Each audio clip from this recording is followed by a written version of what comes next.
សួស្តីអ្នកទាំងអស់គ្នាថ្ងៃនេះខ្ញុំមកតនេពីការងារក៏បានទៅញ៉ាំមឿនបំពងនៅជិតកន្លែងធ្វើការនៅហាងក្នុងប្រទេសកូរ៉េយើងឃើញថាមឿនបំពងនៅប្រទេសកូរ៉េគឺមានរសជាតិឆ្ងាញ់ហើយស្រួយ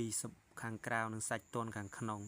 ហើយមានរសជាតិជាច្រើនមានរសជាតិហឹររសជាតិផ្អែមរសជាតិខ្ទឹមសស៊ីអ៊ីវជាច្រើនកន្លែងក៏មានរសជាតិទឹកខ្មុំនិងឈីសផងដែរប្រជាជនកូរ៉េ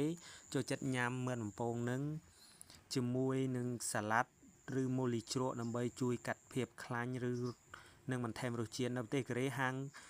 សាច់មឿនបំពងមានជាច្រើនហើយអាចរកទិញបានយ៉ាងងាយស្រួលទាំងការញ៉ាំនៅហាងនិងការដេញជូនដល់ផ្ទះបើមានឱកាសមកប្រទេសកូរ៉េកុំភ្លេចមកសាកល្បងមឿនបំពង